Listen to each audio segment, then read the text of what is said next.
अर्पणाचे बली अर्पण करीत असता हे करणे वाजवावे ते तुमच्या देवाला तुमची आठवण करून देतील। मी परमेश्वर तुमचा देव आहे म्हणून परमेश्वराच्या प्रिय लोकांनी आनंदामध्ये तो दिवस घालवा।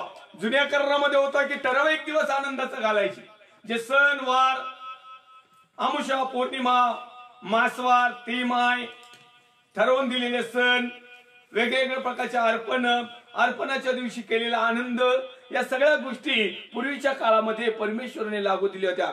आणि आज आम्हाला प्रति दिवशी नव्या करारामध्ये पौल साहेब म्हणतात, प्रभू मध्ये सर्वदा आनंद करा। जुन्या करारामध्ये गणनाच्या पुस्तकात क्रमांक 10 आणि वचन क्रमांक 10 मध्ये म्हणत आहे, आपल्या आनंदाच्या दिवशी म्हणजे ठराविक दिवशी, विशिष्ट अशा काळी आज देखील लोक काय करत आहेत, ज्या दिवशी त्यांना नफा होईल, ज्या दिवशी त्यांना फायदा होईल, ज्या दिवशी त्यांना आशीर्वाद मिळेल, ज्या दिवशी त्यांची भरभराट होईल, ज्या दिवशी त्यांच्या मनासारखं होईल, ज्या दिवशी त्यांच्या चित्ताला मनाला सगळ्या प्रकारच्याला एक उल्हास मिळेल, ज्या दिवशी त्यांना खूप काही मोठी प्रॉफिट मिळेल, त्या दिवशी लोक आनंद करतात। मग बरेचसे लोक आहेत की ते जगामध्ये आनंद करतात आणि असे लोक अनेक विश्वासलेले लोक आहेत की ते प्रभूमध्ये देखील आनंद करतात। मग करत आहोत की नियम असताना आम्ही जुन्या करारामधून काही रेफरन्स घेत आहोत, नव्या करारामधून काही घेत आहोत, पण तो जुन्या करारामध्ये ठराविक दिवस मनुष्याला आनंदाचा मिळत होता, बाकीचे सर्व दिवस त्याचे त्या ठिकाणी आनंद नव्हता। आनंद होता तरी ते लोक काय करायचे की विशिष्ट अशा दिवशीच ते पाळायचे, कारण नियमशास्त्र कडकडीत पाळणारे ते लोक होते आणि त्याच दिवशीचे आनंद करायचे ज्या दिवशी याजक साहेब त्यांना सांगायचे अर्पणाचा दिवस असेल, वेगवेगळ्या प्रकारचा दिवस असेल। परंतु आम्हाला प्रेषितांच्या कृत्यामध्ये, प्रेषिती सेवेमध्ये आम्हाला पाहायला मिळतं की दररोज आनंद करा, प्रति दिवशी आनंद करा। टीव्हीला हमेशा सकाळी 6:30ला देवाची सेविका जॉयस मीर यांचा एक कार्यक्रम लागायचा, अजून पण लागत असेल, पण तो दूरदर्शनला लागायचा पूर्वी, आता अनेक वेगवेगळ्या प्रकारचे चॅनल असेल। आणि त्यांच्या कार्यक्रमाची हेडलाईन्स होती, प्रति दिवसाचा आनंद, प्रत्येक दिवसाचा आनंद। त्याच प्रकारे आज आम्ही आनंद हा विषय घेऊन परमेश्वराच्या गौरवासाठी त्यावर चिंतन मनन अध्ययन करत आहोत, कारण संपूर्ण जग आज आनंदाच्या शोधामध्ये आहे। आज कोरोनाच्या या टेन्शनमुळे, ताणामुळे, दबावामुळे, आजारामुळे, विकारामुळे, सर्व प्रकारच्या आर्थिक हानीमुळे आज अनेक लोक दुःखी बनलेले आहेत, अनेक लोक निराश बनलेले आहेत, अनेक लोक हताश बनलेले आहेत, अनेक लोकांच्या जीवनातला आनंद हरपलेला आहे, अनेक लोकांच्या जीवनामध्ये कुटुंबामधून अनेक लोक हरवलेले आहेत आणि म्हणतो त्यांचा आनंद देखील हरवलेला आहे। पण तुम्ही परमेश्वर ख्रिस्ताचा सेवक या नात्याने मी तुम्हाला सांगू इच्छितो की परमेश्वरचं वचन सांगतंय, ज्या दिवसाचं दुःख त्याच दिवसाला पुरं दुसरा दिवस आम्हाला परमेश्वराने आनंदासाठी दिलेला आहे। आणि म्हणून आम्ही सदैव गीत गातो, बिलीवर्स भाऊ बहीण आई वडील, आम्ही सदैव गीत गातो, आज का दिन यहोवा ने बनाए हम उसमें आनंदित। फक्त गाणं गाऊन आमच्या चेहऱ्यावर इम्प्रेशन येत नाही, आमच्या जीवनावर त्याचा परिणाम होत नाही। आनंद म्हटला की तो अंतःकरणापासून पाहिजे, मनापासून पाहिजे। अनेक लोक फक्त स्माइल देतात, बस आतमध्ये इतके दुःखी, इतके अंतःकरणाने भरलेले असतात, इतके कष्टी असतात, सगळ्या प्रकारच्या टेन्शन ताणदबावणी असतात। फक्त आपलं दुःख दुसऱ्याला दिसू नये किंवा आपल्याकडे जी कमी गती आहे आणि ज्या कारणामुळे आम्हाला टेन्शन ताणदबाव आलाय, तर दुसऱ्यांना असं समजू नये की माझ्याकडे काही टेन्शन आहे, ताण आहे, दबाव आहे, अशांतता आहे, किंवा मला तो आशीर्वाद मिळाला नाही, किंवा मी पापात आहे, किंवा मी शापात आहे, किंवा मी दुःखात आहे। अनेक लोकांना समजू नये म्हणून लोक काय करतात, बाह्य स्वरूपाचं हास्य, बाह्य स्वरूपाचा आनंद आपल्या चेहऱ्यावर दर्शवतात। परंतु प्रिय होतो, बाह्य स्वरूपाचा आनंद आम्हाला आमच्या समोर असणाऱ्या व्यक्तीला थोडासा दिलासा देईल, पण तो आमच्या अंतःकरणाला मात्र तो दिलासा देणार नाही। आणि म्हणून आमचं जे हसणं आहे, आमचा जो आनंद आहे, आमचा जो हास्य आहे, आमचा जो उल्हास आहे, आमचा जो अत्यानंद आहे, तो मनापासून, आत्म्यापासून, हृदयापासून हवा आहे। भली परिस्थिती कसली हो, दुःख असो, संकट असो, समस्या असो, चिंता असो, काळजी असो, व्याधी असो, आजार असो, विकार असो, टेन्शन असो, ताण असो, दबाव असो, कुठल्याही प्रकारची परिस्थिती निर्माण व्हावी, आम्ही प्रभूमध्ये आनंद करायला हवाय। आणि देवाची इच्छा आहे केवळ आनंद भरला आणि आनंद पूर्ण भरला आणि येशूने मला वाचवले, माझे पाप धुतले आणि बस तेवढ्या पुरतं लोक आनंद करतात. बाकीच्या दिवशी पार 7-12चा उतारा, बाकीच्या दिवशी सगळ्या चेहऱ्यावर आठ्या गुठ्या, बाकीच्या दिवशी भले तोंड मोकळं करून देऊन किविलवाणी बसायचं. आनंद, आमच्या चेहऱ्यावर आनंद पाहिजे, आमच्या बसण्यात आनंद पाहिजे, आमच्या बोलण्यामध्ये आनंद पाहिजे, आमच्या खाण्यामध्ये आनंद पाहिजे, आमच्या चालण्यामध्ये आनंद पाहिजे, आमच्या राहण्यामध्ये आनंद पाहिजे. सर्व प्रकारच्या प्रत्येक दिवसाला परमेश्वर म्हणत आहे की आम्ही आनंदी दिवस करावं. आणि म्हणून गणनाचं पुस्तक अध्याय क्रमांक 10 वचन क्रमांक 10 मी पाहिलं की आनंदाच्या दिवशी करणे वाजवावे. ज्या दिवशी आनंद असेल त्याच दिवशी. आणि म्हणून बऱ्याच अंशी परमेश्वराचा पुत्र प्रभू येशू ख्रिस्त त्याने जे समर्पण केलं, अर्पण केलं, स्वतःला दान दिलं, स्वतःला परमेश्वराच्या हातामध्ये दिलं, यासाठी की जुन्या करारामध्ये आमचे पूर्वज लोक फक्त ठराविक दिवशीच आनंद करायचे, बाकीच्या दिवशी आनंद नव्हते करत. आम्ही साधं सोपं जर उदाहरण जर पाहिलं, समजा दावीद महाराजांचं उदाहरण घेतलं, दावीद राजाचं जर उदाहरण घेतलं, तो एक राजा होता, तो सार्वभौम अधिकारी होता, सर्व काही त्याच्या हातामध्ये होतं. परंतु दावीद राजा इतका मोठा आनंद केव्हा झाला याचा जर उल्लेख पाहिला तर ज्यावेळेस परमेश्वराचा कोश दावीदपुरात येत होता, त्यावेळेस परमेश्वराचं वास्तव्य, परमेश्वराचं ठिकाण, परमेश्वराला त्यांच्या गावामध्ये, त्यांच्या शहरामध्ये, त्यांच्या नगरीमध्ये, त्यांच्या राज्यामध्ये, त्यांच्या जवळ त्याचं निवासस्थान मंडप येत होतं. आणि तो देवाचा कोश ज्यावेळेस वाहत होता, तो इतका आनंदाने तल्लीन होऊन नाचला की अक्षरशः त्याचे राजवस्त्र खाली पडले. आणि मग ती शौलाची कन्या एक मिखल होती, तिने पाहिलं. याच्यापूर्वी कधीच दावीद राजाला इतका आनंदी त्या इस्रायल लोकांनी पाहिलं नसल, कुणीच पाहिलं नसल. इतका त्याचा आनंद होता, ते ओतप्रोत वाहत होता, त्याचे राजवस्त्र त्या ठिकाणी खाली पडले तरी त्याला भान राहिलं नाही. इतका तो आनंदी होऊन परमेश्वराच्या कोशापुढे तो नाचू लागला, देवाचा हर्ष करू लागला, देवा परमेश्वरामध्ये उल्हास करू लागला. आणि परमेश्वराचा कोश दावीदपुरात आला त्यावेळेस त्याला इतका अत्यानंद झाला. आणि त्या अत्यानंदामध्ये तो इतका काय परमेश्वराच्या समोर नाचला खुशीने, आनंदाने, की अक्षरशः त्याच्या कपड्याचं त्याला भान राहिले नाही. आणि मग असंच करीत असताना शौलाची कन्या मिखल नाव तिचं, आणि तिने त्या बाल्कनीतून पाहिलं. आणि बाल्कनीतून पाहिल्यानंतर तिला देखील प्रश्न पडला. आणि त्या ठिकाणी ती वेगळ्या पद्धतीने ती म्हटली की दाविदाचे राजे आज बोडखे उघडे दिसत आहेत. तर तो म्हटला परमेश्वराच्या गौरवासाठी, परमेश्वराला सन्मान देण्यासाठी, परमेश्वराचा आदर करण्यासाठी, प्रभू मध्ये, परमेश्वरामध्ये आनंद करण्यासाठी मी याहून तुच्छ बनेल.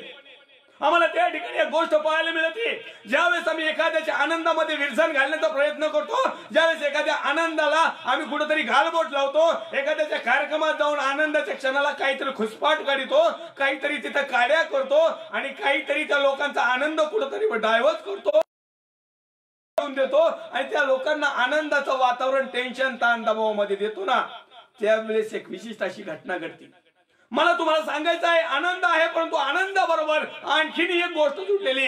जर तो आनंद परमेश्वरामध्ये जर तुम्ही सादर करीत आहात, जर तो आनंद प्रभूमध्ये तुम्ही जर घेत आहात आणि त्या आनंदाला जर कोणी इरजान घातलं तर मात्र देवाकडून त्या ठिकाणी एक प्रकारचा शाप येतो, एक प्रकारची पीडा येते, एक प्रकारचा परमेश्वराकडून त्याला ताडण होतं. आम्ही पाहतो देवाचा सेवक दावीद राजा त्या ठिकाणी परमेश्वराच्या कोशापुढे इतका काही तल्लीन होऊन नाचला, इतका काही आनंदित झाला, इतका काही उल्हासित झाला, इतका काही हर्ष पावला, इतका काही अत्यानंद त्याला झाला की त्याला देहभान त्याचं सुटलं. आणि हा प्रभू मध्ये आनंद करीत असताना मिखल जी शौलाची कन्या होती त्या ठिकाणी ती म्हटली दावीदाचे राजे आज कसे दिसत आहेत. तर त्यावेळेस पासून ज्यावेळेस परमेश्वराचा सेवक दावीद तिला म्हटला की परमेश्वराच्या गौरवासाठी, त्याच्या आनंदामध्ये, कारण त्याचा कोश माझ्या नगरामध्ये येत आहे, कारण त्याचं वास्तव्य आमच्या घरामध्ये येत आहे, कारण त्याचं वास्तव आमच्या नगरीमध्ये, माझ्या सर्व इस्रायल लोकांमध्ये, देवाच्या लोकांमध्ये तो उपस्थित होत आहे. आणि म्हणून मला हर्ष झालेला आहे, म्हणून मला उल्हास झालेला आहे, म्हणून मला अत्यानंद झालेला आहे. परंतु त्या ठिकाणी एक घटना घडलेली आहे. ज्या आनंदाला इरजान पाळलं ना, त्या आनंदाला जिने गालबोट लावलं ना, ज्या आनंदाला तिने हिरावून घेण्याचा पाहिलं ना, जो आनंद एक वाकडं तिकडे शब्द बोलून तिचा हिरावून घेण्याचा प्रयत्न केला ना, तर अक्षरशः दावीद राजाचं त्या ठिकाणी मला जर पाहिलं तर त्या मिखलला मरेपर्यंत लेकरूच झालं नाही, वांज राहिली ती वांज. आणि म्हणून आमचा आशीर्वाद प्रभूमध्ये असावा. प्रभूमध्ये आनंद करीत असताना, हर्ष करीत असताना अनेक लोक आहेत की त्यांना तो पटत नाही. साधं सुद्धा उदाहरण जर घेतलं तर एखाद्या वाढदिवसाला गेलो, एखाद्या लग्नाला गेलो, एखाद्या पार्टीला गेलो, एखाद्या कार्यक्रमात गेलो, माझा सन्मानच केला नाही, माझा आदरच केला नाही, मला टावेल टोपीच घातली नाही, मला मोठ्या खुर्चीवरच बसवलं नाही, माझा फोटोच काढला नाही, मला आमंत्रणच दिले नाही, मला फोनच केला नाही, मी बळच आलोय, असंच झाले तसंच झाले, आणि त्या आनंदात जाऊन आम्ही येत जाण करीत. एक चिठुरीसाठी एक 10 रुपयाची टोपडी आणि 5 रुपयाचं ते उपरणं, त्याच्यासाठी अख्ख्या इतका परमेश्वराने अमौलिक असा क्षण त्या लग्नाचा निर्माण केलेला असतो की ज्या ठिकाणी लाखो करोडो रुपये खर्च केले जातात आणि ज्या ठिकाणी प्रत्येक प्रियजन एकत्र येऊन आनंद करतो आणि एखादा महाभाग येतो आणि त्या आनंदात त्या शौलाची जी कन्या होती ना मिखल, तिच्यासारखं काही ना काही करतो आणि अख्ख्या कार्यक्रमाचा सत्यानाश करतो. मला प्रिय तुम्हाला सांगायचंय, प्रभूमध्ये आनंदी व्हा, प्रभूमध्ये हर्ष करा, उल्हास करा, ते आनंद होईल. आणि मी पाहतो की गणनाचं पुस्तक अध्याय क्रमांक 10 आणि वचन क्रमांक 10 मध्ये परमेश्वरचं वचन आम्हाला शिकवत आहे. आम्ही पुन्हा एक वाक्याचं वाचन करूया.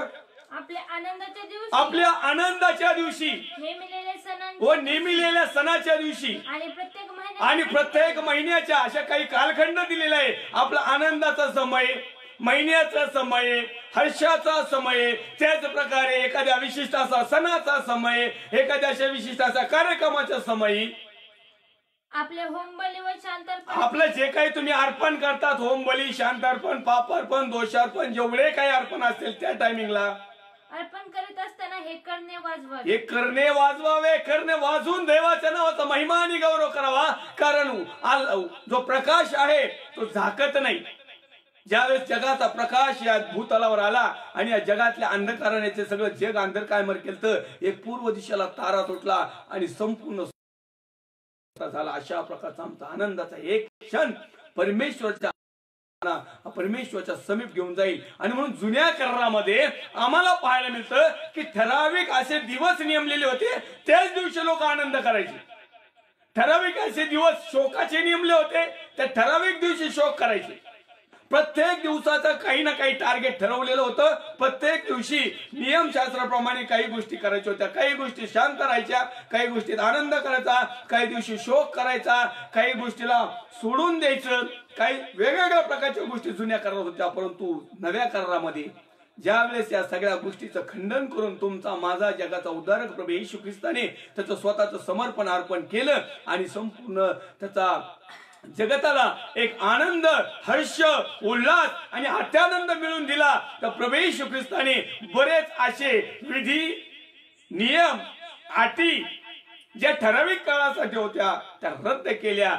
आणि त्या दिवसापासून जोपर्यंत आम्ही प्रभूमध्ये आहोत तोपर्यंत आम्हाला प्रत्येक दिवसाला, प्रति दिवसाला आनंद घ्यावं अशी देवाने योजना आखली. आणि म्हणून पौल साहेब आम्हाला नव्या करारामध्ये सांगतात की प्रभूमध्ये आनंद करा. पुन्हा सांगेल, आनंद करा, नावाला धन्यवाद द्या, गौरव द्या. आणि म्हणून आमच्या आनंदाचा क्षण, अनेक लोक आहेत जगातली एखादी वस्तू घेतली की त्यांना लय आनंद होतो. कार घेतली आनंद, बंगला बांधला आनंद, नवीन मोबाईल घेतला आनंद, साड्या घेतल्या आनंद, काय दुनियादारी जगातली सगळी घेतली ना आनंद. पण प्रभू मध्ये प्रार्थनेचा दिवस असला का मग मात्र आनंद नाही, अजिबात नाही. अनेक वेळेस पाळक साहेब म्हणतात तुम्ही आनंदी आहात का? आपण मोकळा म्हणतो येस, पार पाठ लागू. प्रभू मध्ये बसायला लोकांना आनंद नाही, है की नाही? सगळ्या गोष्टीमध्ये आनंद. आम्ही नव्या करारामधलं जर एक उदाहरण घेतलं, परमेश्वराच्या 2 सेविका होत्या, विश्वासणाऱ्या बहिणी होत्या, मार्था आणि मरिया. आणि या दोघींना परमेश्वराचा पुत्र प्रभू येशू ख्रिस्त याच्याविषयी आदर होता. आणि ज्या ज्या वेळेस त्याच्या संपर्कात यायच्या ह्या सगळ्या आनंदित व्हायच्या. आणि मग अशाच प्रकारे एक दिवस परमेश्वराचा पुत्र प्रभू येशू ख्रिस्त मार्था आणि मारियाच्या घरी जाणार होते. आणि त्यांना ते समजल्यानंतर मार्थाला इतका आनंद झाला आणि मार्थाला असं वाटलं काय करू, कोणते कोणते पकवान बनवू, काय बनवू. आणि ते मला असं वाटत असते की कदाचित पाठोपासून त्या परमेश्वराचा पुत्र प्रभू येशू ख्रिस्त याची वाट पाहत असन आणि तिला इतकी घाई झाली असन की इतका आनंद झाला होता, इतकी हर्ष पावली होती, इतका उल्हास तिला झाला होता, इतका काय मोठा अत्यानंद झाला होता की तिला एक पदार्थ करण्याच्या ऐवजी तिने अनेक पदार्थ कदाचित त्या ठिकाणी तयार करीत असेल आणि पदार्थ करीत असताना तिला दगदग झाली, टेन्शन आलं, ताण आला, दबाव आला, प्रेशर आला, तिच्या आनंदाला एकदम उधाण आलं आणि तिला असं वाटायचं की ह्या पटापट गोष्टी आटोपल्या पाहिजे आणि मग मी परमेश्वराला पहिल्या प्रथम जो परमेश्वराचा पुत्र प्रभू येशू ख्रिस्त येईल त्याला मी बसून 2 घास खाऊ घालील किंवा परमेश्वराचा पुत्र प्रभू येशू ख्रिस्त हा चांगला प्रकारचा याचा स्वाद घेईल आणि त्याच्या जीवाला एक हर्ष वाटेल, उल्हास वाटेल, आत्यानंद वाटेल आणि मी जे प्रभूसाठी जे काही श्रम घेतले त्या गोष्टी पाहून परमेश्वराचा पुत्र प्रभू येशू ख्रिस्त मजवर हे खुश होईल किंवा त्या गोष्टी करण्याच्या ऐवजी तिला असं वाटलं की माझा हा आनंद गगनात मावणार नाही, असं होणार नाही. दुसरी बहीण होती, प्रभू येशू येणार होता तिला म्हणून माहिती होतं ती कदाचित पाठवपासूनच प्रार्थना करत असेल. पाठव उठली असेल, प्रभू तू लवकर ये, मला तुझ्या चरणाजवळ बसायचंय, प्रभू तू लवकर ये, तुझ्या पवित्र भांडारामधून स्वर्गाच्या राज्यामधून परमेश्वर यहोवा पासून येणारे सत्यवचन ऐकण्यासाठी माझे आत्मिक कान आतुर झालेले आहेत, आत्मिक नेत्राने मी तुला पाहू अंतःकरण तळमळत आहे. त्या अंतःकरणापासून हर्ष झालता, उल्हास झालता, आत्यानंद झालता. 2 प्रकारचे लोक. जगातली गोष्ट मिळाली की खूप आनंदी, लय एकदम एकच नंबर. स्वर्गातली गोष्ट मिळायला लोकांना आनंदच होत नाही. चर्चला जायला आनंद होत नाही, प्रार्थना करायला आनंद वाटत नाही, वचन वाचायला आनंद वाटत नाही आणि झालं परमेश्वरचं वचन ऐकायचं म्हणलं तर मग तर झालं, कामच झालं. आणि त्यातली त्यात जर देवाचं सत्य वचन सांगणारे सेवक वर्ग जर असेल तर मग विचारता सोय नाही. प्रभूमध्ये आनंद करायचा. मार्था आणि मरिया या 2 बहिणीचं आपण जे उदाहरण घेतलं तर ती मरिया जी आहे ती परमेश्वराच्या चरणाजवळ बसली होती आणि तो तिला खरा आनंद प्राप्त झाला. मार्था देखील परमेश्वरासाठीच ती करत होती, आनंदाने करत होती, हर्षाने करत होती, उल्हासाने करत होती, आत्यानंदाने करत होती, परंतु ती जगिक पद्धतीने परमेश्वराचा पुत्र प्रभू येशू ख्रिस्त याच्या येण्याविषयी आनंदी झाली होती, याच्या येण्याविषयी हर्ष पावली होती, याच्या येण्याविषयी उल्हास झाला होता, याच्या येण्याविषयी तिला आत्यानंद झाला होता. दुसरीकडे गोष्ट आहे मरिया, ती आत्मिकरित्या आनंद पावली, हर्ष पावली, उल्हास पावली, आत्यानंद पाहिली, कारण तिला परमेश्वराच्या मुखातून परमेश्वराचा वचन, परमेश्वराचं सत्य, परमेश्वराचं सामर्थ्य, परमेश्वराचं स्वर्गीय भांडारातलं अगाध असं ज्ञान तिला ऐकायचं होतं आणि तिला वचन ऐकण्यामध्ये आत्यानंद होत होता, तिला वचनामध्ये हर्ष होत होता, तिला उल्हास आणि आनंद आणि अत्यानंद परमेश्वराच्या चरणाजवळ बसल्याने होणार होता, म्हणून ती परमेश्वराच्या पुत्राची वाट पाहत होती. आज देखील अशाच प्रकारचे 2 कॅटेगरीचे लोक आहेत. आनंद करतात परंतु प्रभूमध्ये, आनंद करतात परंतु जगामध्ये. आणि एक तिसऱ्या कॅटेगरीचा मनुष्य आहे, तो प्रभूमध्ये आनंद करतो आणि जगामध्ये आनंद करतो. त्याला काही घेणं देणं नाही, कोणताही वार येऊ, कोणताही सण येऊ, कोणताही काही पिपाण्या वाजून तर बँड वाजून तर टमका वाजू, त्याला काही घेणं देणं नाही. तो कोणत्या आईची जत्रा आहे का बापाची जत्रा आहे का कुणाची जत्रा आहे त्याच्याशी त्याला काही संबंध नसतो. तो फक्त आनंद घेतो, कुठं खातो, कुठं पितो, काही गोष्टी करतो. असं एक तिसऱ्या कॅटेगरीचा लोक आहे. एक आहे ते प्युअर, त्यांना जगाचा आनंद महत्वाचा आहे. दुसरा आहे ते आत्मिक आनंद, म्हणजे परमेश्वराच्या चरणाजवळ बसण्याचा आनंद ते घेत आहे. आणि तिसरी कॅटेगरी आहे त्यांना दोन्ही चालतं, जो देगा उसका भी भला आणि जो नाही देगा उसका भी भला. त्याला फक्त एकच असतं की मी आनंद घेईल. मग कधी कधी लोक पापामध्ये आनंद घेतात. हा आनंद आमचा काही कामाचा नाही. अनेक लोकांना पाप केल्यावर आनंद वाटतो, चूक केल्यावर आनंद वाटतो, एखाद्याचं वाटोळं झाल्यावर आनंद वाटतो, एखाद्याचा सत्यानाश झाल्यावर आनंद करतात. त्यांना लय हर्ष वाटतो, उल्हास वाटतो, आत्यानंद वाटतो. त्यांना असं वाटतं की काय करू आणि काय नाही.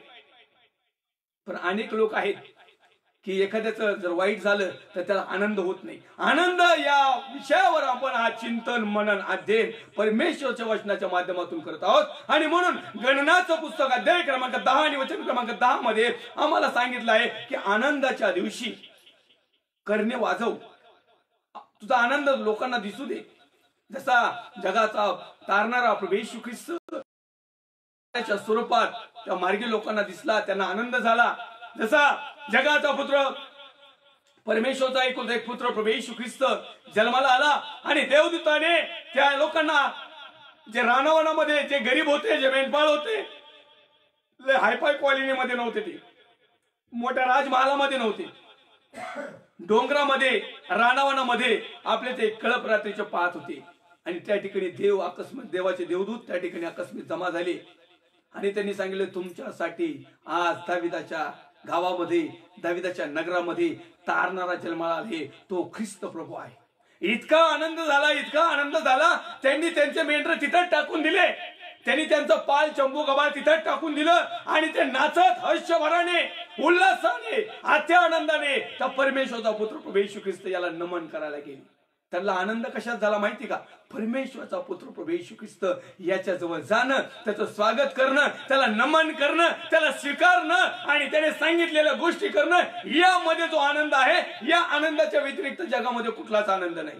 कारण हा आनंद सार्वकालिक टिकणार आहे. हा आनंद आम्हाला या ठिकाणी होत आहे. आणि ज्यावेळेस देवाचा पुत्र प्रभू येशू ख्रिस्त न्यायाधीश बनून येईल, ज्यावेळेस आमचा न्याय होईल, सार्वकालिक जीवन हे वतन आम्हाला मिळेल, त्यावेळेस हाच आनंद सार्वकालिक जीवनासाठी आमच्यासाठी राहील.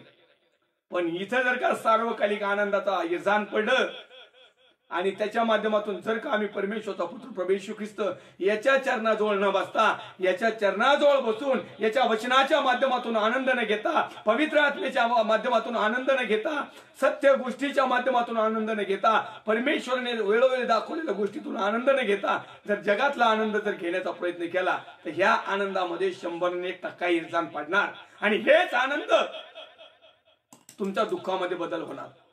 अनेक चर्चेस आहेत, अनेक मंदिर आहेत, अनेक संस्था आहेत, अनेक लोकांनी दुकानं खोललेत आणि त्या दुकानावर एक नाव लिहिलेलं आहे, मोठा बॅनर असतो, तुमचे दुःखच तुमच्या आनंदात बदलतील. तुमचं दुःख तुम्हाला आनंदात बदलील, तुमचं दुःखच तुम्हाला आनंदाचं कारण ठरेल. नुसतं बॅनर लावल्याने आनंद मिळत नाही साहेब. त्या दुःखामध्ये देखील आनंद मानवा लागतो, तेव्हा आनंद मिळतो. नुसतं सांगायचं नाही, नुसतं बॅनरबाजी करायची नाही. तुमचं दुःख आनंदात बदलेल. आणि मग पोस्टर बघून अनेक दुःखी लोक तिथं जातात आणि त्यांची वाट लागते आणि आणखीन दुःखी होऊन येतात. अहो, जेवढे अनेक लोक आहेत की ज्यांना या पोस्टर बघितलं नव्हतं, त्यावेळेस जर उदाहरण म्हणून सांगतो, जर त्यांच्याकडे जर 25% जर दुःख असेल आणि या पोस्टर बाजीच्या नुसार जर त्या ठिकाणी गेलेले असले ना आनंद मिळवण्यासाठी, कारण ते पाहते काही लोक नाचतात, काय मोठमोठ्या डेकोरेशन आहे, काय मोठमोठ्या त्या ठिकाणी क्वालिटी आहेत, काय भारी भारी लोक आहेत, काय लिपस्टिक लाल्यान, काय कपडे ना काय तारा आहे, आणि किती आनंदाचा क्षण घेतात आणि किती त्यांच्या जीवनामध्ये आनंद आहे. हे लोक ज्यावेळेस जातात ना, यांना वाटतं की आपण असं करायला पाहिजे, मग आमच्या जीवनात आनंद घुसल.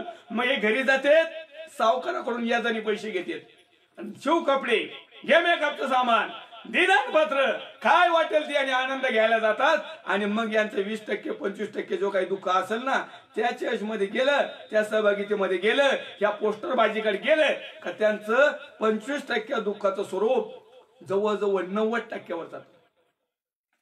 आमचं दुःख आनंदात केव्हा बदलल तर त्या दुःखामध्ये देखील आम्ही सावरलं पाहिजे, त्या दुःखामध्ये स्थिर राहिलं पाहिजे, त्या दुःखाला प्रभू येशूच्या नावात धमकावलं पाहिजे आणि त्यावेळेस मग आमचं दुःख आनंदात बदलल. म्हणून प्रभूमध्ये आनंद करा, दुःखात आनंद करा, समस्येमध्ये आनंद करा. चिंता आणि काळजा, व्याधी, आजार, विकार, जी काही परिस्थिती असेल, आनंद करा. परमेश्वरचा सेवक प्रेषित पौल साहेब म्हणतात, पुन्हा सांगेल, आनंद करा, आनंद करा, आनंद करा. आपण अनुवादाचं पुस्तक अध्याय क्रमांक 26 आणि वचन क्रमांक 11 पाहूया. त्या ठिकाणी आणखीन एक गोष्ट आम्हाला आनंद या विषयावर पाहायला मिळत आहे. वाचूया आपण अनुवादाचं पुस्तक अध्याय क्रमांक 26 वचन क्रमांक 11.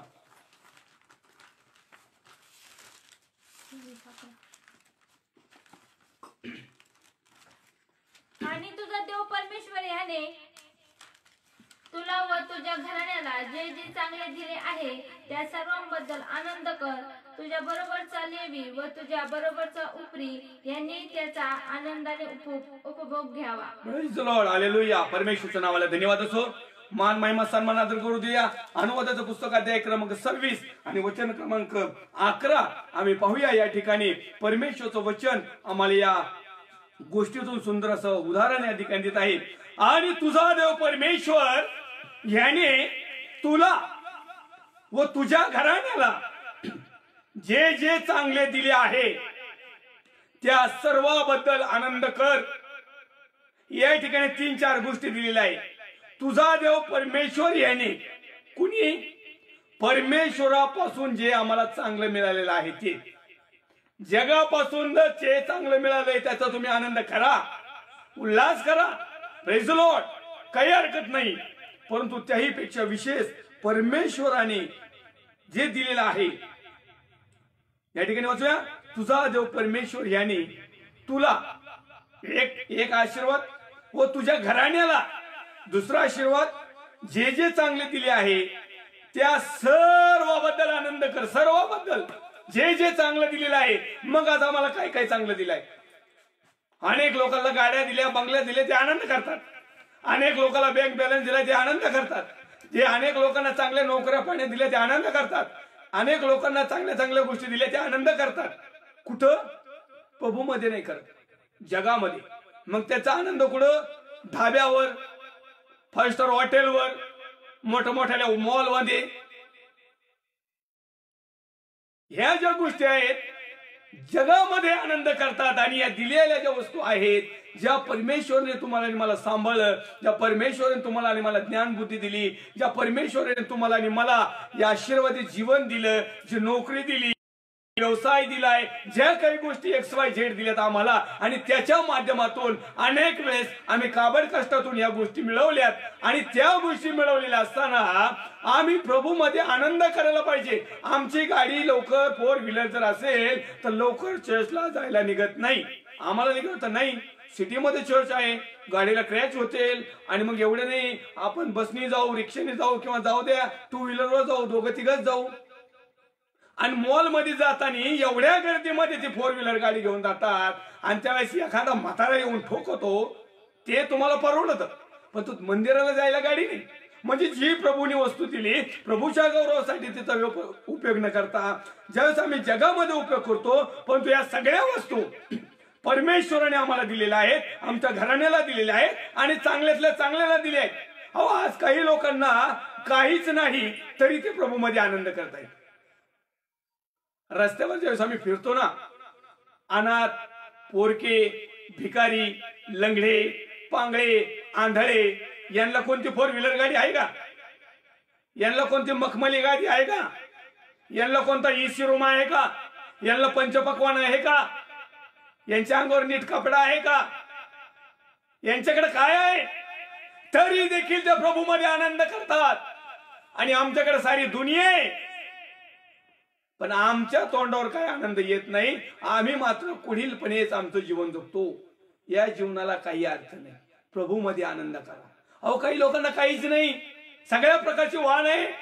तुम्ही आणि मी ज्यावेळेस रस्त्याने जातो, आम्ही स्वतःला कमजोर समजतो, आम्ही स्वतःला दुःखी समजतो, आम्ही स्वतःला एक हीन समजतो, आम्ही स्वतःला स्वतःच कोसतो. हे प्रभू, तुझ्यामध्ये मी इतका वाढत आहे. हे प्रभू, तू सांगितलेल्या गोष्टीचं पालन करीत आहे. हे प्रभू, मी इमानदारीने काम करत आहे. हे प्रभू, मी चांगल्या गोष्टीचं मनन चिंतन करत आहे. हे प्रभू, मी तुला भिवून काम करत आहे. तरी देखील माझ्या जीवनामध्ये दुःख का?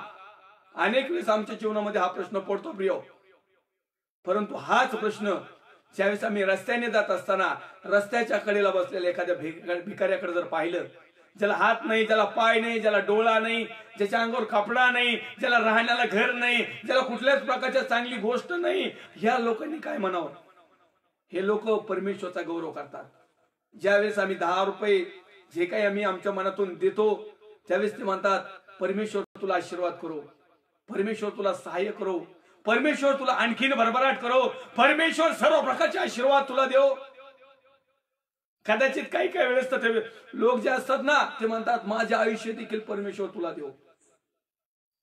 त्या स्वतः समोरच्या व्यक्तीकडे काही नाही, तो प्रभूमध्ये आनंद करतो. मग तुम्ही आणि मी किती दुर्भागी लोक की परमेश्वराने आम्हाला आनंदाच्या समयासाठी निवडलेला आहे. आनंदाचा समय आम्हाला दिलेला आहे. आम्हाला घर आहे, आम्हाला दार आहे, छोट्या मोठ्या गाड्या असतील, छोटा मोठा व्यवसाय असेल, छोटी मोठी नोकरी असेल, आई वडील पत्नी लेकरं सगळे सोयरे, थोडस शेती पोती किंवा नसली तरी चालेल, परंतु आज आम्ही सुरक्षित आहोत. आम्ही लंगडे नाहीत, पांगळे नाहीत, लुळे नाहीत, आंधळे नाहीत, महारोग झाला नाही, आम्हाला काहीच झालं नाही. अहो, आम्ही किती आनंदित पाहिजे. अनेक लोक आहे की या थोडक्या गोष्टीविषयी विश्वासू राहत नाही.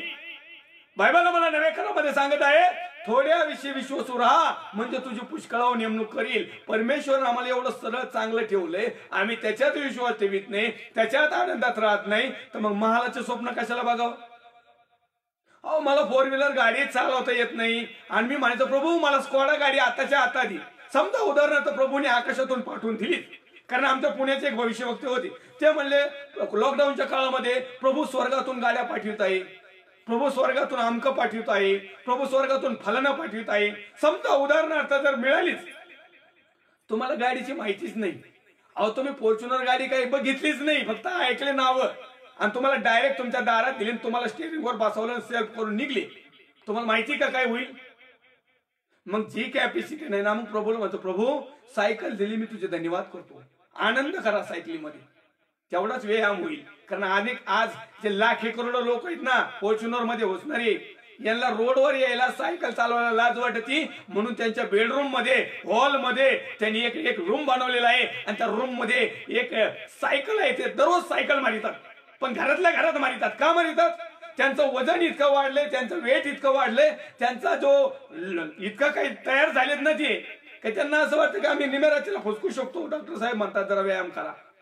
मग रस्त्यावर येऊन व्यायाम करायचं म्हणल्यानंतर त्यांना चौजाग गेल्यासारखं आहे. मग त्यांच्या पैशाच्या नुसार ते घरामध्ये कोपऱ्याला ती मशीन असती सायकल, धडा धडा सायकल मारतात, पायंडलवर पाळतात, घाम घाम काढतात. पण प्रभू म्हणतो ठीक आहे, तुला संपत्ती पाहिजे होती ना, घे. अहो काही लोकांना परमेश्वरने इतकी चरबी दिली ना का काय घालता गळाना, ती पेटावली तरी पेटाना. मग आम्ही लुके सुके जर असलो ना, प्रभू मध्ये आनंद करायचा. प्रभू जसं दिवस दिला ना आम्ही आनंद करतो. प्रभू मला सुरक्षित ठेवलंय मी आनंद करतो. प्रभू मला जे थोडकं दिलं मी आनंद करील. प्रभू मला जे 10-5 लोक मंडळीमध्ये दिले, आमेन प्रेज द लॉर्ड, मला 100, 1000, 500ची मंडळीच नको. अहो 10 लोकांना सांभाळता एवढा हेडाक येतोय. एकाच्या पाया पडायचं, एकाच्या पुढं कान धरायचे, एकाच्या पुढं स्वारी म्हणायचं, एकाच्या पुढं चुकलं म्हणायचं, काही नसतानी. का तर प्रभूचं काम करत आहोत. देवाच्या सेवकांनो, ही परिस्थिती तुमच्यावर गुदरलेली असेल, जर तुम्ही खरी सेवा करत असाल ना तर ही गुदरलेलीच असणार 100%. पण डुप्लिकेट असले तर मग तुम्हाला नाही समजणार हे काय. तुम्हाला वाटत 100 असू द्या, 500 असू द्या. अहो 10 नीट नेटके सांभाळा ना. 10 मुंडक्यांना 10 वेळेस वाकावं लागत आहे. प्रभू मध्ये आनंद करा. प्रभूला म्हणा प्रभू जे 10 दिलेत आमेन, आणि मग प्रभू आम्हाला 100 करील. याचे त्याचे फोडून तोडून नको आहे आम्हाला तो आनंद. अनेक लोकांना मंडळ्या फोडून आनंद वाटतो, अनेक लोकांना मंडळ्या फुटल्यावर आनंद वाटतो.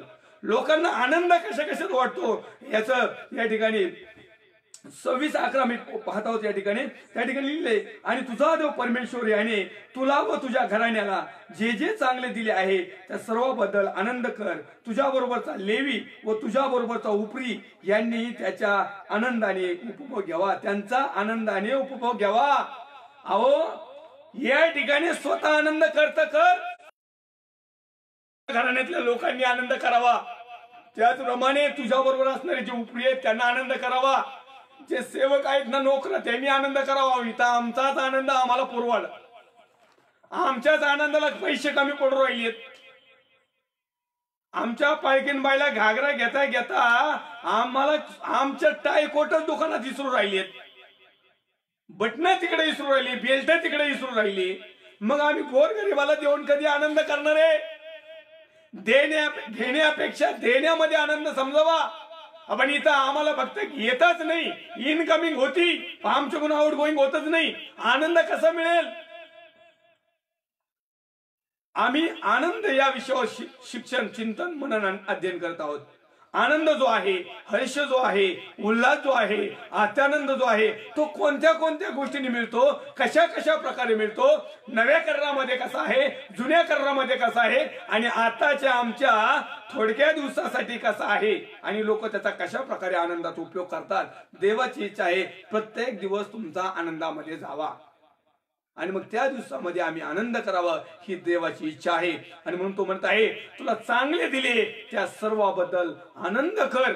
तुझ्या बरोबर तुझं घरानेही आनंद करू. अनेक वेळेस असं होतं, पती आनंद करतो, पत्नी नाराज असती, पत्नी आनंद करती, पती नाराज असतो, दोघं नवरा बायको आनंद करतात, पोरं सोरं नाराज असते ते आनंद करतात, आई बापा नाराज असते ते आनंद करतात, सासू सासरे नाराज असते ते आनंद करतात, नातेवाईक नाराज असते ते आनंद केलं तर भाऊ नाराज असते. सगळ्यांनी आनंद करा.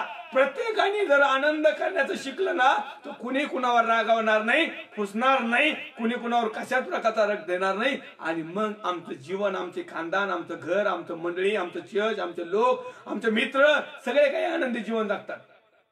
आम्ही जर एखाद्याच्या आनंदाच्या दिवसात जाऊन तिथं जर भांडणं खोसपाटा जर काढले तर तो आमच्या कार्यक्रमाला आलेले आमची आरती ओवळीन का? तो आमच्या आनंदात सत्यानाशच करील. म्हणून आम्ही त्याच्या आनंदामध्ये सहभागी होणं खूप गरजेचं आहे. त्यावेळेस तो खरा आनंद. आणि म्हणून आम्ही गणनाचं पुस्तक अध्याय क्रमांक 10 आणि 10 मध्ये पाहिलं की आनंदाच्या दिवशी करणे वाजवा. ज्यावेळेस दावीदपुरामध्ये देवाचा खोश आला, दावीद राजाने करणे वाजवले, झाजा वाजवल्या, विणा वाजवल्या आणि इतका काय तल्लीन होऊन परमेश्वरामध्ये आनंद केला, हर्ष केला, उल्हास केला. त्याला इतका काय आनंद झाला की त्या ठिकाणी आम्हाला पाहायला मिळतो. आणि ज्यांनी त्याच्यात इरजान घालायचं काम केलं ना त्या आनंदामध्ये, त्या मिखल नावाची जी मुलगी होती, जी राजकुमारी होती, जी शौलाची कन्या होती, तिला मरेपर्यंत काय ती वांझच राहिली. आणि म्हणून आमच्या जीवनात वांझ पण येऊ नये, आमच्या जीवनामध्ये दुःख येऊ नये, आमच्या जीवनामध्ये समस्या येऊ नये. म्हणून प्रभूमध्ये आनंद करणाऱ्याला अडवू नका. परंतु काही लोक इतका प्रभूमध्ये आनंद करतात ना, त्या आनंदाचा सत्यानाश करून टाकते. तो आनंद आहे का तमाशामध्ये नाचतात हेच कळत नाही. आम्ही म्हणलं ना प्रभू मध्ये आपलं चर्च उठल आणि गाऊन नाचून देवाची स्तुती आराधना करूया. बास, पोरांना तर हेच पाहिजे, पोरींना तर मग काय आमेन. आणि मुलं आणि मुली तर याच्याचसाठी येतात डायरेक्ट. आणि पाळक साहेबाचं तर विचारायचंच नाही, त्यांच्या तर अंगातच भरत. काही म्हणलं ना दावीद राजा नाचला, देवाच्या कोशा पुढे नाचला, मग मिखलने तिला आडवं केलं आणि मग मिखलला शेवटपर्यंत प्रभूमध्ये तिला दापत्य झालं नाही, ती वांझ राहिली. म्हणून तुम्ही पाळक साहेब आम्हाला नाचण्यापासून अडवू नका. होय, मी तुम्हाला नाचण्यापासून, तुमच्या आनंदापासून वाचूत नाही किंवा त्याला रोखीत नाही आणि तुम्हाला अधिकारही नाही. कारण परमेश्वरचं वचन सांगतं की तुम्ही प्रभूमध्ये आनंद करा. पण जर का तुम्ही तमाशासारखे नाचायला लागले, जर का तुम्ही शिट्ट्या मारायला लागले, जर का तुम्ही रुमाला फिरवायला लागले, जर का तुम्ही शँडेला फेकू द्यायला लागले, जर का तुम्ही गळ्यातल्या चांगल्या बांधलेल्या वाजण्या फेकून द्यायला लागले, आणि जर का तुम्ही बळत पिक्चरच्या गाण्यासारखं, पिक्चरच्या तालीवर आणि पिक्चरच्या हिरो हिरोईन सारखं जर नाचायला लागले ना चर्च मध्ये, हा आनंद काही कामाचा नाही. हा प्रभूमध्ये आनंद होऊ शकत नाही. हा तुमचा प्रभूचं नाव घेऊन प्रभूच्या नावाखाली जगातला आनंद तुम्ही करत आहात. आणि ह्या आनंदामध्ये काही खरं नाही. ह्यो आनंद तुम्हाला दुःखात घेऊन जाईल. आणि म्हणून मी तुम्हाला सांगत आहे की तुमचं दुःखच तुम्हाला आनंदात घेऊन जाईल. पण मी तुम्हाला हे सांगेल की तुमचा आनंद तुम्हाला दुःखात घेऊन जाईल. जर तुम्ही कशा प्रकारे आनंद करत आहात, या आनंदावर तुमचा आनंद वाढणं किंवा कमी होणं हे महत्वाचं आहे. अनेक लोकांना असं वाटतं की आनंदाची भरभराट आणखीन आनंदात होईल, पण तो आनंद आम्ही कशा प्रकारे घेत आहोत, कुठं घेत आहोत आणि कशा दृष्टीने घेत आहोत. जर तो आनंद परमेश्वरच्या दृष्टिकोनातून असेल तर आमेन, प्रभू तुम्हाला आशीर्वादित करेल. पण जर तुम्ही प्रभूच्या नावाखाली दुसराच जर आनंद घेत असाल तर मग मात्र याची काही केल्या जाणार नाही. कारण अनेक चर्चेस मध्ये आता लॉकडाऊन बंद, लॉकडाऊनमुळे 6, 7, 8, 9 महिने झाले चर्च बंद आहेत. परंतु मुलं आणि मुली चर्च मध्ये गेल्यानंतर त्यांना इतरत्र कुठंच आनंद होत नाही.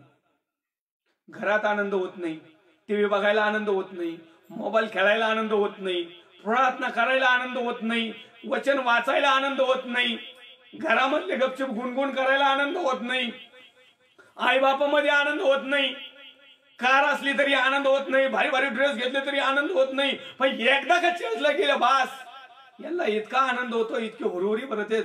काही महाभक्त असे तर चर्चच्या पायरूनच नाचत येतात, चर्चच्या पायरूनच सुरू करतात. काही तर रस्त्याने जातात अंग खाली खाली चर्चला जातात. प्रभूमध्ये आनंद करा, प्रभूमध्ये आनंद करा.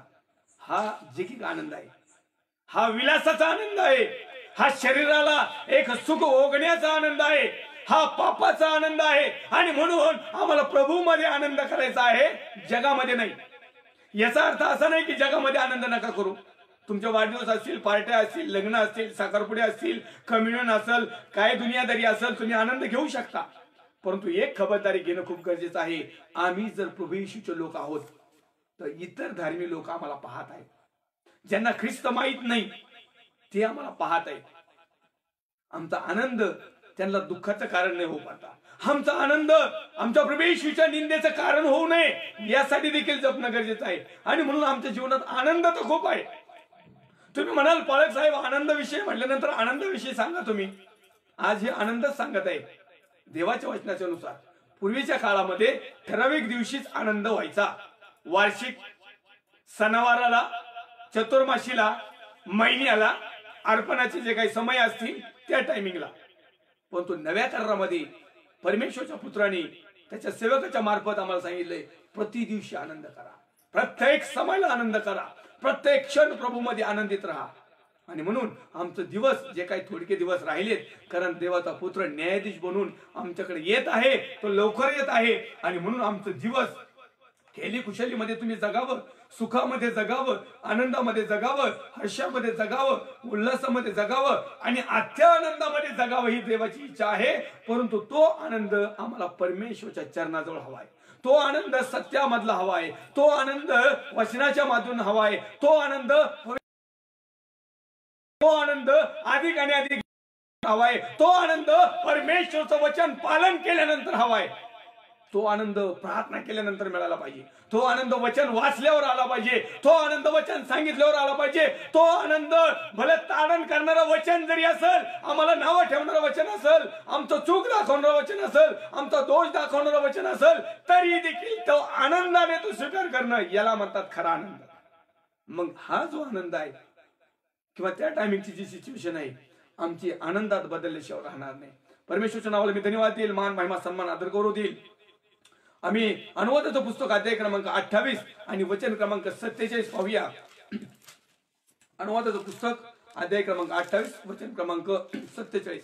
कारण सर्व गोष्टींची समृद्धी असताना तू आनंदाने व उल्हासित मनाने आपला देव परमेश्वर याची सेवा केली. Praise the Lord. परमेश्वराने सगळ्या काही गोष्टी दिल्या. 28:47 पाहूया. सर्व गोष्टीची समृद्धी असताना तू आनंदाने व उल्हासित मनाने आपला देव परमेश्वर याची सेवा केली नाही. परमेश्वराने आनंद कशाला दिलाय? परमेश्वराने हर्ष कशासाठी दिलाय? परमेश्वराने आम्हाला जीवन चांगलं कशासाठी दिले? लुळ आंधळ पांगळ पार भरकाटात गेलेले भीक मागणारं जीवन, काही नसणारं जीवन दिलं नाही ना. परमेश्वराने आम्हाला चांगल्या गोष्टी दिल्या, चांगला आशीर्वाद दिलाय, चांगले नातेवाईक झाले, चांगले पालक साहेब दिले, चांगले विश्वासणारे लोक दिले, चांगलं जसं असं ते पण चांगलं दिलेलं आहे ना. तर या ठिकाणी तो म्हणत आहे सर्व गोष्टीची समृद्धी असताना अशी कोणतीच गोष्ट तुम्हाला अपुरी नाही. सगळ्या गोष्टीची समृद्धी तुम्हाला आहे, सगळ्या गोष्टीची भरपुरी तुम्हाला आहे. असं कोणतं घर आहे का त्यांच्या घरात आज भाकर नाही, त्यांच्या घरात कालवण नाही, मीठ नाही, पाणी नाही, तेल नाही, काही नाही. ते प्रभू मध्ये आनंद करतात. मग आमच्याकडे इथं क्वार्टरची क्वार्टर भरली आहेत. आमच्या अकाउंट आम्ही फॉरेस्ट करेन्सीला लावलेत. आम्ही 50 वेळेस इस्रायलच्या ट्रिपा मारल्या लोकांच्या दानपात्रावर. इतकी समृद्धी परमेश्वराने लोकांच्या मार्फतही आम्हाला दिली, तरी आम्ही आनंदाने उल्हासित मनाने सेवा करीनात. तरी आमच्या जीवाला आनंद नाही, तरी आमच्या जीवाला उल्हास नाही, आमच्या जीवाला हर्ष नाही. आमच्या डोक्याला टेन्शन आले, ताण आले, दबाव आले. हे प्रभू, अरे 7-8 महिने झाले चर्च बंद झालंय. हे प्रभू, अरे अजून दानपात्रवाले लोक तोंड दाखविनात. हे प्रभू, अजून अर्पण येईना. हे प्रभू, आता यावर्षी पण इस्रायलला जायचं, आम्ही इस्रायल देशाला जायचा प्लॅन केलता. पण प्रभू माझ्याकडे भरपूर आहे, पण असं वाटलं की या वर्षाचा वरच्यावर खर्च निघल, आनंदाने उल्हास. ते तर काय कुणाला दिलेच नाही. त्याच्यावर देण्याला तर कधी उल्हास तर होतच नाही. अशा लोकांना यांच्या जीवनामध्ये फक्त घेण्यामध्ये आनंद असतो, देण्यामध्ये अजिबात नसतो. घेताना खूप आनंद, देताना संपत लगेच. या ठिकाणी लिहिलंय सर्व गोष्टीची समृद्धी, सर्व गोष्टी सगळ्या प्रकारच्या. चर्च आहे, मंदिर आहे, चांगली मंडळी आहे, दानपत्र देणारे परमेश्वरचे अभिषिक्त सेवक सेविका, विश्वासणारे भाऊ बहीण, आई वडील, फॉरेन करन्सी, मोठमोठ्या संस्था, मोठमोठाले लोक, या सगळ्या डोनर असणारे सर्व गोष्टी आहेत, सगळ्या प्रकारचं सेटलमेंट आहे. अहो मग आनंदाने आणि उल्हासित मनाने आपला देव परमेश्वराची सेवा का करत नाही? अनेक लोक आहेत करत कुतत करते, अनेक लोक आहेत देवाची सेवा करत नाही. एकदा का माल पाणी मिळाला बस हे प्रभू मध्ये घेण्यासाठी फक्त प्रभूचं पुढं पुढं करतात. एकदा का स्टॉक तयार झाला मग हे प्रभू मध्ये आनंद नाही करीत, हे इस्रायलला जाऊन आनंद करतात. यार्देन नदीत बुडून तिथं बाप्तिस्मा घेतात. एखाद्या टायमाला असं न हो की यार्देन नदीमध्ये एखादा भवरा तयार होऊन त्याच्यातच बुडूक हो, तो एक आनंद आहे. सांगता तरी यार्देन नदीमध्ये बुडाली, यार्देन नदी आतापर्यंत कुणीच बुडालं नाही. पण असं जर पाप केलं तर 100% होऊ शकतं. कारण आम्हाला सर्व गोष्टीची समृद्धी असताना आम्ही आनंदाने उल्हासित मनाने आपला देव परमेश्वर याची सेवा केली नाही. परमेश्वराची सेवा म्हणजे काय? जनसेवा. परमेश्वराची घेणं, याच्यामध्ये परमेश्वराची सेवा आणि हे करीत असताना हर्ष आणि आनंद झाला पाहिजे. आम्हाला पाहायला मिळतं आमच्या बँगलोरमध्ये ज्यांना संत पदवी या जगाने, आमच्या राज्याने, आमच्या देशाने बहाल केली, आदरणीय परमेश्वराच्या सेविका मदर टेरेसा लोकांची सेवा चाकरी करताना आनंद करायची, हर्ष आत्या आनंद व्हायचा. किती पिडलेला असू, किती भिकारी असू, भंगार असू, किती रोगीट असू, स्वतः जाऊन त्यांच्या जखमा धुतल्या, स्वतः जाऊन त्यांना पुसलं, स्वतः जाऊन त्यांना चेकिंग केली, स्वतः जाऊन त्यांच्यामध्ये ते सेवा करीत असताना त्यांना हर्ष वाटायचा. केळसवाणी नाही, आनंदाने सेवा करायची. आम्ही जातो मुंबई, जीवाची मुंबई करायला, तिथं फोटो काढतो, तिथं वडीत बसवतो. नाही एखादा मोठा मासा यावा एखाद्या दिवशी. ताजमहल हॉटेलमध्ये जायची लायकी नसती, तिकडे तोंडा करायचे, फोटोवाल्याला 30 रुपये द्यायचे, फोटो काढून आणायचे. इकडे सांगायचं आम्ही जीवाची मुंबई केली. कारण ताजमध्ये जायचं म्हणलं तेवढे पैसे लागत आहेत, काही काही तर तिथेही जातात लोकांच्या दानपात्रावर. हर्ष आणि आनंद करतात. मात्र त्यांनी प्रभूचं वचन चांगल्या प्रकारे ते पालन करतात. ते म्हणतात प्रभूमध्ये आनंद करा. मग मिळालेल्या गोष्टी घ्यायच्या आणि जनसेवा किंवा परमेश्वरच्या सांगितलेल्या प्रकारची जी सेवा आहे ती न करता मुंबईला जायचं, त्या ठिकाणी चौपाटीवर भेळे खायच्या, गाणे गायचे, फोटो काढायचे, फेसबुकला अपलोड करायचे, आनंद. मग हेच फोटो फेसबुकला अपलोड ज्यावेळेस होतात ना, देवाची सेवा न करता उल्हासित मनाने, हर्षाने, आनंदाने ज्यावेळेस आम्ही जगातला आनंद उपभोगतो, जगातला हर्ष उपभोगतो, जगातला अत्यानंद आम्हाला होतो, मग आमचे फोटो डायरेक्ट अधोलोकामध्ये त्या फेसबुकच्या लाईनला जाऊन पडतात आणि मग तिथं बाकीचे बघतात आणि त्यांचं बरं झालं आम्हाला जोडीदार आले, आता आपण इथं नाचून आनंद करू. त्या ठिकाणी लाजर जो होता या भूतालावर जसं जीवन परमेश्वराने दिलं, आदराने आनंदाने बिंदास जगला. परमेश्वराचा राज्यामध्ये आम्ही पाहतो की अब्राहमाच्या बापाच्या उराशी जाऊन बसला. श्रीमंत मनुष्य ह्या कैली कुशलेने, आनंदाने, हर्षाने, अत्यानंदाने रोज पार्ट्या करीत करीत तू एक दिवस मेला, तो डायरेक्ट अधोलोकात गेला. तिथं नाचायला सुरुवात केली. मग त्यांनी हा मस्त पैकी अब्राहमाच्या उराशी होता आणि थै थै थै थै थै थै नाचत होता. मग त्याचा नाच काम इतकं भारी होतं ना, त्याला समजलं जसे अग्नीच्या जिभा लागते आणि जसे चटके बसते ना तसा नाचायला सुरुवात झाला. आणि मग म्हणतो हे बापा ब्रह्मा, त्या लाजराला एक करंगळीचा थेंबाचा टाकाल सांग, लय भाजतोय इथं, लय नाचतोय मी, लय उल्हास करतोय, लय आनंद करतोय आणि मला लय अत्यानंद झाला इथं. आता हा मी एकटाच नाही, अजून माझे भाऊ 5-5 माग आहेत. बापा त्यांची काहीतरी व्यवस्था राखा, नाही तर ते इथून थैथै नसतील. कारण ते आज खूप हर्ष आणि आनंद जगातला करीत आहेत, प्रभू मध्ये नाही करत, प्रभू मधलं जीवन नाही जगत, प्रभू मध्ये आनंद नाही स्वीकारित. आला दिवस ते आनंदात घालीत नाही, नुसता कटकटीमध्ये याला टोपी मार त्याला टोपी मार याच्यातच दिवस जातो. प्रभू मध्ये आनंद करा. पुन्हा सांगेल, प्रभू मध्ये आनंद करा. परमेश्वरच्या नावाला धन्यवाद देऊया, मान सन्मान आदर गौरव देऊया. या ठिकाणी आपण थांबूया, आपली वेळ झालेली आहे आणि पुढच्या लाईव्ह सेशनला आपण पुन्हा एक वार आनंद, हर्ष, उल्हास व अत्यानंद या भागामध्ये आपण पाहूया आणि त्यावेळेस पुन्हा एक वार अनुवाद 28:47 वचन आपण चिंतन आणि मनन अध्ययनासाठी घेऊया. परमेश्वरच्या नावाला धन्यवाद द्यावा. छोटीशी प्रार्थना करूया.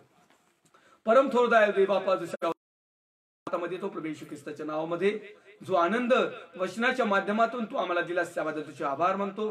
खरोखर सर्व मानव जातीने आनंद करावा. प्रत्येक समयाला आम्ही तुझ्या वचनाचा फॉलोअप करावं आणि तुझ्या चरणाजवळ बसून जो खरा आनंद आहे जो या ठिकाणी घेईल आणि सार्वकालिक जीवनासाठी आमच्यासाठी तो लागू राहील, यासाठी सार्वकालिक आनंदासाठी आम्ही झटावं अशी तू कृपा कर. त्याचबरोबर जगामध्ये राहत असताना देखील आम्हाला जगिक आनंदाचं काही क्षण आमच्या जीवनामध्ये तू दिलेले आहेस, ते क्षण देखील आम्ही आनंदात घालवावे आणि त्या आनंदामधून तुझ्या नावाचा महिमाने गौरव करावा अशी देखील कृपा कर. या समान मी प्रार्थना करतो आमच्या भारत देशासाठी, महाराष्ट्र राज्यासाठी, महाराष्ट्र राज्याचे मुख्यमंत्री माननीय उद्धवजी साहेब, सर्व त्यांचे सहकारी, पोलीस डिपार्टमेंट, डॉक्टर डिपार्टमेंट, सर्व नर्सेस, सर्व सेवाभावी संस्था, वैयक्तिक लोक, देवाचे अभिषिक्त सेवक सेविका, विश्वासणारे भाऊ बहीण, आई वडील, सर्व सामान्य लोक, आम्ही प्रत्येकाने तू न्यायाचा दिवस येणार आहे त्या दिवसापर्यंत आम्ही आमच्या सर्व चिंता, काळज्या, व्याधी, सर्व टेन्शन, ताण, दबाव तुझ्याकडे टाकावं आणि तुझ्यापासून मिळणारा आनंद आम्ही स्वीकारावा अशी कृपा तू आम्हावर कर. सर्व आदर तुला देत ख्रिस्त येशू जो होता, जो आहे आणि जो येणार आहे त्याच्या पवित्र गोड सामर्थ्यवान नावात मागतो स्वर्गीय पिता तो आहे. आमेन. प्रवेश रक्त की जय, प्रवेश रक्त की जय, प्रवेश रक्ताचा जयकार असो. Amen, amen, amen. Praise the Lord. Hallelujah.